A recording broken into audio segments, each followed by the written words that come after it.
बोल प्रेम से ओम श्री सदगुरु नरसिंह परमहंस महाराज जी की जय। गुरुदेव का प्रवचन। प्रवृत्ति मार्ग या निर्वृत्ति मार्ग, खान पान का प्रभाव। महर्षि साईं स्वामी जी महाराज के वचनों में मंगल मूर्ति सदगुरु मिलवे सर्वाधार, मंगल में मंगल करना बिना बारंबार, ज्ञान उदय ज्ञान गण सदगुरु शंकर रूप, नमो नमो बहुवार ही सकल सुपूजन भूप। उपस्थित धर्मानुरागी सत्संग प्रेमी सदा आत्माओं, माताओं एवं बहनों, यह संत मत का सत्संग है। इस सत्संग में सत विचारों का प्रचार होता है। ऐसा समझिए, जब से यह मानवीय सृष्टि है तभी से इस ज्ञान का प्रचार है। यह है निर्वृत्ति मार्ग का ज्ञान। दो मार्ग है, एक प्रवृत्ति मार्ग, दूसरा निर्वृत्ति मार्ग। प्रवृत्ति मार्ग संसार की तरफ जाने का मार्ग है, निर्वृत्ति मार्ग संसार से विपरीत दिशा में जाने का मार्ग है, अर्थात परमात्मा की तरफ जाने का मार्ग है। श्रीमद् भागवत में एक प्रसंग आया है। दक्ष प्रजापति ने 10,000 पुत्रों को उत्पन्न किया। अपनी योगिक शक्ति से सभी पुत्रों से कहा, जाओ मानवीय सृष्टि करो। इसके लिए पहले तपस्या कर शक्ति प्राप्त करो। 10,000 पुत्र चले तपस्या करने के लिए। पहले ही नारद जी ब्रह्मा के मानस पुत्र हो चुके थे। वे मिल गए, पूछे, 10 पुत्रों कहाँ जा रहे हो? कहा, हम लोग जा रहे हैं तपस्या करने के लिए। ऋषि नारद जी ने कहा, तपस्या का उद्देश्य क्या है? वे बोले, मानवीय सृष्टि करनी है, पिताजी का ऐसा ही आदेश हुआ है। नारद जी ने कहा, ऐसा हरगिज मत करो। ऐसा करके अपने हाथ से अपने पैरों में बेड़ी डाल लोगे। निर्वृत्ति मार्ग का उपदेश कर दिया, अर्थात वे सब विरक्त हो गए, सन्यासी हो गए। उनके पिता दक्ष प्रजापति को जब मालूम हुआ तो वे बहुत दुखी हुए। फिर उन्होंने 1,000 पुत्रों को उत्पन्न किया। उन सबों को यही कहा, जाओ तपस्या करके शक्ति प्राप्त कर लो और तब मानवीय सृष्टि करो। वे सब गए। बीच रास्ते में नारद बाबा मिल गए। उन्होंने पूछा, दक्ष पुत्रों कहाँ जा रहे हो तपस्या करने के लिए? कहा, हाँ, पिताजी का आदेश से तपस्या करके शक्ति प्राप्त करके मानवीय सृष्टि करो। नारद जी ने कहा, ऐसा भूल कर भी मत करो। तुम्हारे 10,000 भाई जा रहे थे, उनको समझाया, वे लोग समझ गए तो उन सबका भला हुआ। तुम लोगों से भी कहता हूँ कि इस फेरे में मत पड़ो। नारद बाबा ने उन लोगों को भी निर्वृत्त मार्ग का उपदेश दिया। वे सब सन्यासी हो गए। दक्ष प्रजापति को जब मालूम हुआ तो उन्हें बड़ा दुख हुआ और नारद जी को श्राप दे दिया कि अब तुम अधिक काल तक कहीं ठहर नहीं सकते। कहने का मतलब है कि जब मनुष्य की सृष्टि नहीं थी तब से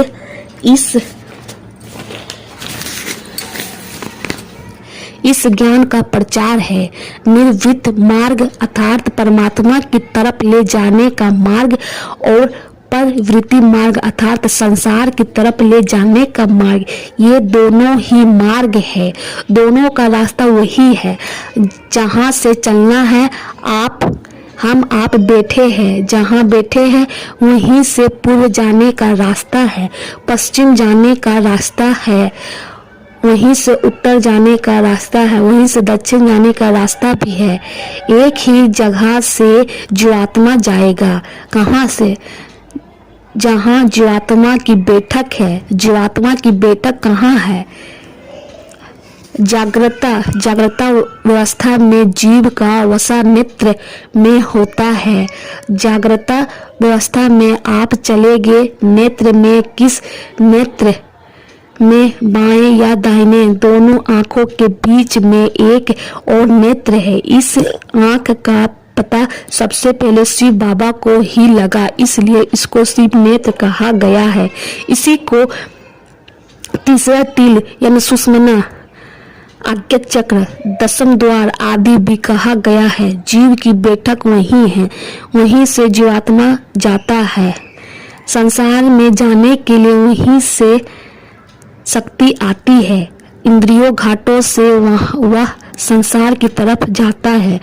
वहीं से संसार और इंद्रियों घाटों से आने अपने को समेट कर निवृत्त मार्ग यानी जिस मार्ग में जाकर कभी दुख का मुंह देखना ना पड़ता है की ओर जाता है। कहने का मतलब क्या हुआ? कहने का मतलब है कि यही कि दुख से छूटना चाहते हो तो निर्वृत्त मार्ग पकड़िए, उस रास्ते पर चलिए जिस रास्ते पर चलकर दुख का मुंह भी देखना ना पड़े, सुख के सागर में चले जाए। संसार में जाने के लिए शरीर इंद्रियों के माध्यम से जाना होगा। ऊपर जाने के लिए इंद्रियों से छूट कर जाना होता है। चलना है आपको शरीर नहीं, जीवात्मा चलेगा। आज्ञा चक्र से चेतन की धारा शरीर इंद्रियों में बिखरी हुई है। मन के माध्यम से उस धाराओं को समेटिए। जैसे आपको कहीं जाना होता है तो आप सोए हुए हैं, आपका हाथ पैर फैला हुआ है, क्या करते हैं? पहले हाथ पैर को समेटते हैं, तब उठने की शक्ति होती है और आप खड़े हो जाते हैं तब चल देते हैं। फिर चेतन की धारा जो मन के माध्यम से शरीर इंद्रियों में बिखरी हुई है उसे समेटिए। कैसे समेटेंगे? समेटने का उपाय क्या है? इस सिमटाव को इंद्रिय निग्रह कहते हैं। इंद्रिय निग्रह कीजिए, मन की धारा का निग्रह कीजिए। मन की धारा सिमट जाए या कैसे होगा? जैसे किसी भी चीज को आप दोनों हाथों से खूब कस कर पकड़ते है, शरीर की सारी शक्ति सिमट कर हाथ की पकड़ में आ जाती है। उसी तरह इन इंद्रियों घाटों को समेटा जाए। इसके लिए आपको क्या करना होगा? दृष्टि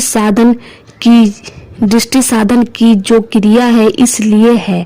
दृष्टि साधन करने से सिमटाव होता है। शीघ्र विश्वास कर लो, इसलिए कि दृष्टि का मन से मेल है। दृष्टि और मन का ऐसा मेल है जैसा पिता और पुत्र का संबंध। जैसे आप दोनों के संबंध को अलग नहीं कर सकते, वैसे ही दृष्टि और मन को अलग नहीं कर सकते।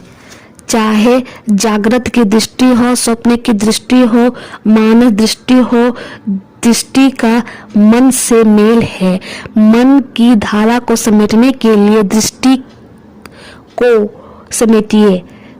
को समेटिएगा तो मन भी समेटेगा। जैसे आप लोग हमको देख रहे हैं, आपकी दृष्टि हमारी तरफ है। दृष्टि का मन से मेल है। दृष्टि जब संसार की तरफ रहती है, मन भी संसार की तरफ चलता है। दृष्टि जब संसार से सिमट जाती है, मन भी सिमट जाता है। संसार की तरफ से मन को समेटने के लिए दृष्टि को समेटिए, मन समेटेगा। दृष्टि समेटेगी, मन समेटेगा। जैसे बिछावन को समेटिए, बिछावन को समेटिए, वह ऊंचा हो जाएगा। मन को समेटिए तो मन की धारा इंद्रियों तक नहीं जाएगी, इंद्रिय निग्रह हो जाएगा। लेकिन इंद्रिय निग्रह होगा, मन का निग्रह नहीं होगा। मन की धारा फिर इंद्रियों में आएगी तो मन का भी निग्रह होना चाहिए। तो मन के निग्रह का उपाय क्या है? मन के निग्रह के लिए भगवान शंकर से ब्रह्मा जी ने पूछा था, मन के निग्रह का उपाय क्या है? भगवान शंकर ने कहा, मन के निग्रह के लिए 1.25 लाख उपाय है, लेकिन नाद अनुसाधन सबसे बढ़कर। नाद अनुसाधन का मतलब क्या? नाद कहते हैं शब्द को और अनुसाधन कहते हैं खोज को। शब्द की खोज यानी शब्द की खोज। किस प्रकार शब्द की खोज? जिस शब्द से सारा संसार बना है। शब्दे माया जग उत्पानी शब्द करीब पसारा, कहे कबीर जहाँ शब्द होते हैं तवन भेद है न्यारा। वह कौन सा शब्द है? वही शब्द है जो शब्द परमात्मा की मौज से उत्पन्न हुआ है। परमात्मा में सृष्टि के लिए मौज हुई, मौज में कंपन हुआ, कंपन से शब्द हुआ, उसी शब्द से यह संसार बना हुआ है। वह शब्द परमात्मा से उत्पन्न हुआ, इसलिए उसी शब्द से परमात्मा जाना जाता है, अतः वह शब्द परमात्मा का नाम कहलाता है। ऐसे तो परमात्मा के बहुत से नाम हैं, जितने भी नाम हैं उनसे परमात्मा का बोध होता है, विशेषता जानने में आती है। केवल यही नाम है जो परमात्मा की पहचान कराता है। गोस्वामी तुलसीदास जी महाराज ने बालकांड रामचरितमानस में कहा है, बंदऊ राम नाम रघुवर को हेतु कृषाणु भानु हिमकर को बदि हरिहर मम भेद प्राण सो अगुण अनुपम गुण निधान सो। यानी मैं रघुवर के नाम का वंदन करता हूँ। रघुवर कह दिया फिर राम नाम कहने का मतलब क्या? राम का अर्थ होता है जो सब चीजों में रमन कर रहा है। हेतु कृषाणु भानु हिमकर को, वह चंद्रमा सूर्य अग्नि का कारण है। विधि हरि हर मम भेद प्राण सो, इससे ब्रह्मा विष्णु महेश भी बंधे हुए हैं। जो वेद का प्राण है वह है कैसा? वह है अगुण अखंड, मुख से बोलना जानने वाला नहीं है। मुंह से जो बोला जाता है वह सगुण है। अगुण सूरत के कान से सुनने जानने वाला है। निरूपण उसकी उपमा भी नहीं है, वही सारे गुणों का भंडार है। कहने का तात्पर्य क्या हुआ? कहने का तात्पर्य है आप शरीर और इंद्रियों को घाटों से हटिए, इंद्रिय निग्रह कीजिए। चेतन की धारा सारी इंद्रियों से हट जाएगी तो यह कैसे होगा? दृष्टि साधन से इंद्रिय निग्रह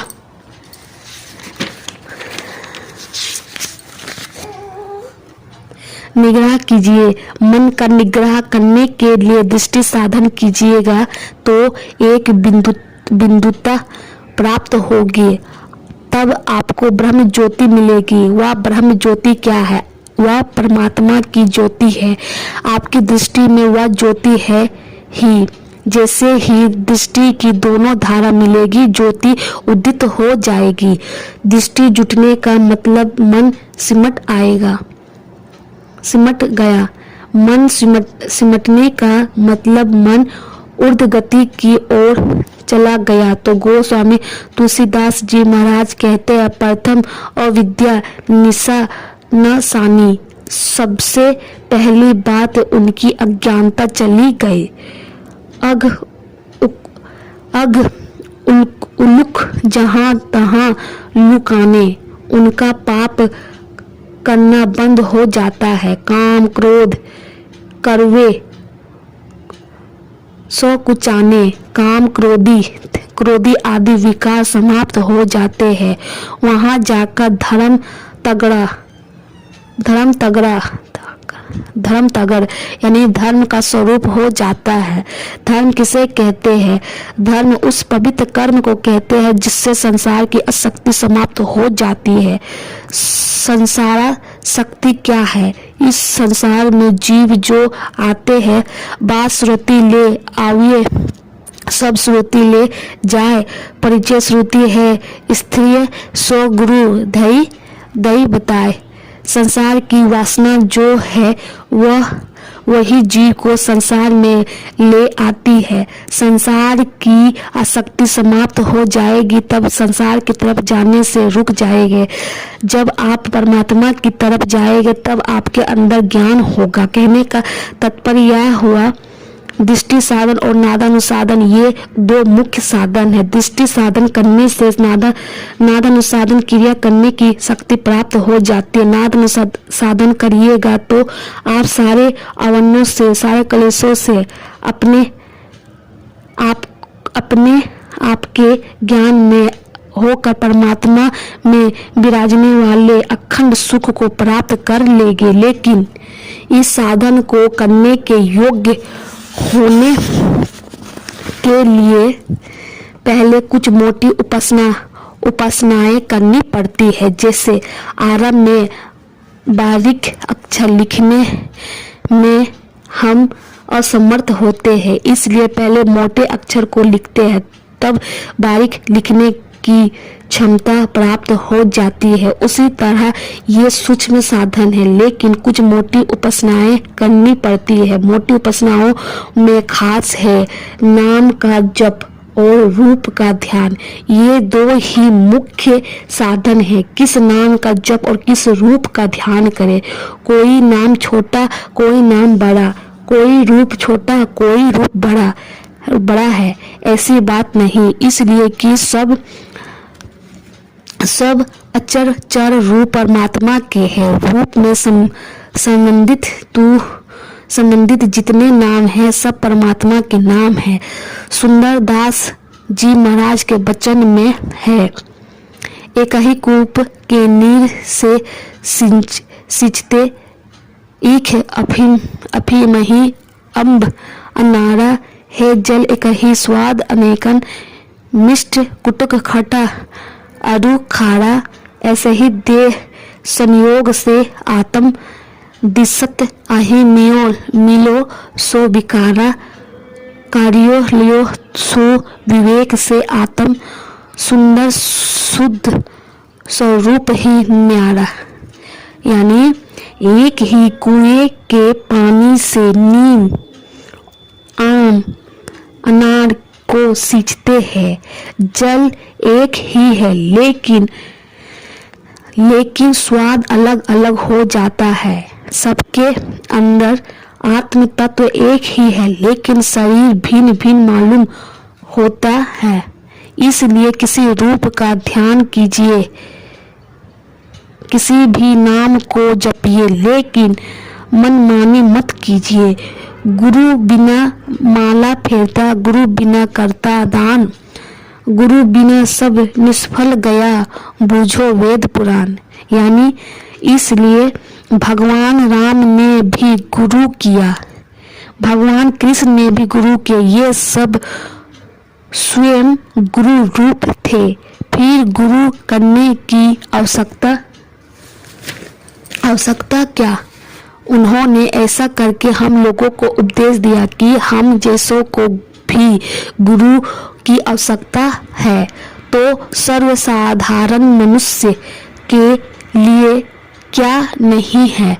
इसलिए गुरु तो मंत्र बतलाते हैं, उस मंत्र का जप कीजिए। मंत्र का जप करने से क्या होगा, मन का संकल्प विकल्प मिटेगा। संसार के विषयों का ही चिंतन करते रहे तो परमात्मा की तरफ नहीं जाएंगे, संसार के विषयों का चिंतन समाप्त हो जाए। इसलिए जप करना चाहिए।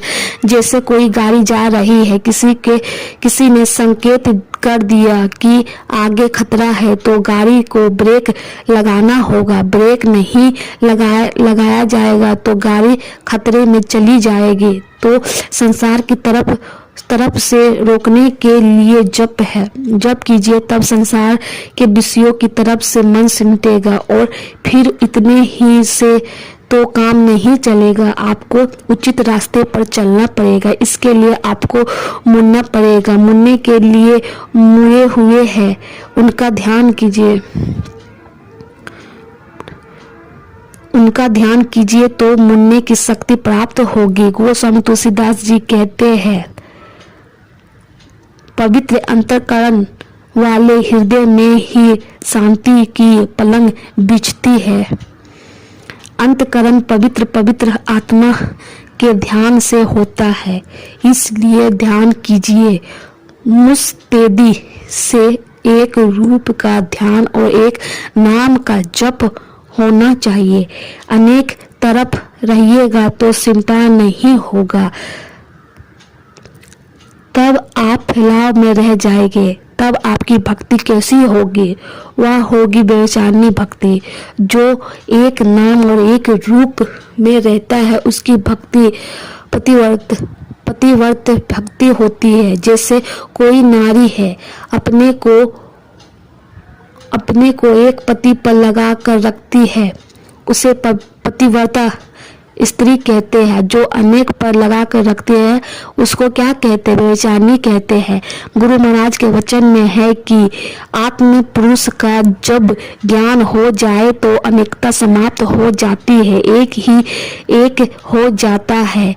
यह अनेकता कोई बात नहीं है। रूप अनेक है लेकिन रूप में रहने वाला अनेक नहीं, एक है। इसलिए एक नाम का जप और एक रूप का ध्यान कीजिए। आपको बिंदु ध्यान करने की योग्यता होगी। बिंदु ध्यान करेंगे ज्योति मिलेगी, ज्योति मिलेगी तो आपको ज्ञान हो जाएगा। ऐसा ज्ञान जिसमें जानने को कुछ बाकी नहीं रहेगा। ज्ञान कहते हैं जानने को। क्या जाने? जो नहीं जानते हैं। क्या नहीं जानते हो? माया इस न आप कहे जान कहिए सो जीव। माया क्या है? ईश्वर क्या है? आप स्वयं क्या है? नहीं जानते, इसलिए जीव बने हुए हैं। माया क्या है? जान जाइए। ईश्वर क्या है? जान जाइए। स्वयं क्या है? जान जाइए। सब जान जाइएगा तब आप जीव नहीं रहेंगे। माया प्रेरक शिव मायामय नहीं, माया को प्रेरित करने वाले हो जाएंगे। बंधन में रहने वाले नहीं, बंधन और मुक्ति को देने वाले हो जाओगे। अंत जीव नहीं, शिव यानी ईश्वर हो जाओगे। कहने का मतलब है कि इन सब बातों को सुनकर रह जाना नहीं है, इनको जीवन में उतारना होगा। आपने जान लिया कि हमारे रोग की सबसे अच्छी यही दवा है, लेकिन केवल जान लेने से रोग समाप्त नहीं होगा। आप जाइए, दवा खरीद लाइए और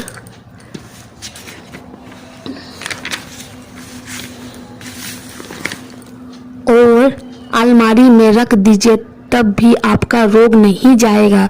रोग जाएगा तभी जब आप दवा का सेवन कीजिएगा। औषधि खाइएगा ताको वेदन न जाए। औषधि का तो सेवन करना पड़ेगा, तभी आप रोग मुक्त हो सकते हैं।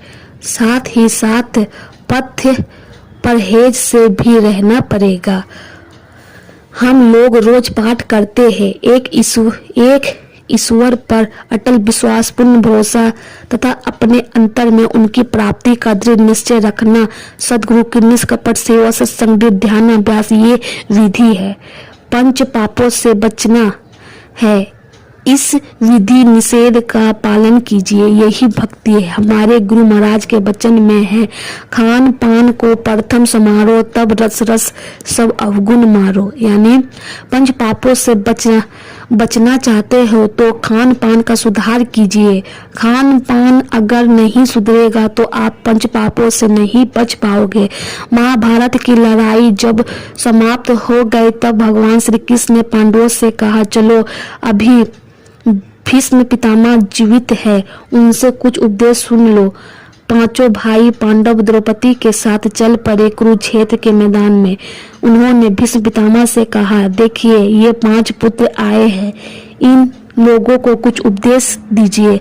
भीष्म बोले, आप तो जानते ही हैं कि मामूली कांटा करता है तो कितना कष्ट होता है। मेरे शरीर में इतने बाण लगे हैं कि 2 उंगली से अधिक स्थान रिक्त नहीं है। आप सोच सकते हैं कि मैं कितने कष्ट में हूँ। भगवान श्री कृष्ण ने कहा, मैं आपका सब कष्ट दूर कर देता हूँ। उन्होंने कष्टों का निवारण कर दिया। पितामह उपदेश करने लगे, अभी थोड़ा ही बोले थे कि द्रौपदी हंसने लगी। पितामह चुप हो गए, फिर बोले, बेटी तुम क्यों हंसी? द्रौपदी बोली, पितामह यह अपराध हो गया, क्षमा करे। पितामह बोले, अपराध करने की बात नहीं, तुम अकारण नहीं हंस सकती हो, तुम साधारण नारी नहीं हो। इसके अंदर कुछ रहस्य है, बोलो क्या बात है। द्रौपदी बोली, कौरवों की सभा में जब मैं नंगी की जा रही थी वहां आप भी थे, बहुत लोग थे। मैंने एक प्रश्न रखा था, जब मैं 5 भाइयों की पत्नी हूं तो एक भाई को मुझे हराने का क्या अधिकार था। दूसरा प्रश्न यह था कि जब युधिष्ठिर स्वयं को हार चुके थे तो दूसरे को दांव पर लगाने का उन्हें अधिकार क्या था। आप भी कुछ नहीं बोले। वहीं मैंने सोचा कि जो उस समय एक साधारण प्रश्न का उत्तर नहीं दे सका, इस समय इतने ऊंचे दर्जे के ज्ञान की बात कर रहा है। शायद यह ज्ञान उसे आज ही हुआ है, पहले यह ज्ञान नहीं था क्या। पितामह ने कहा, बेटी, यह ज्ञान पहले भी मुझे था, किंतु पापी दुर्योधन का अन्न खाने से मेरे ज्ञान पर अज्ञान का पर्दा पड़ गया था। इस समय अर्जुन के बाण से पापी दुर्योधन के अन्न से बना जितना रक्त था वह बह गया है। अब मेरा अंतःकरण पवित्र हो गया है, इसलिए पवित्र विचार दे रहा हूँ। कहने का मतलब है कि खान पान का प्रभाव पड़ता है, इसलिए खान पान के संभाल से आप पापों से बचेंगे, दुष्कर्मों से बचेंगे और तभी आप पंच पापों से बचेंगे। यही आप लोगों की सेवा में कहा। बोल प्रेम से ओम श्री सद्गुरु महर्षि में ही परमहंस महाराज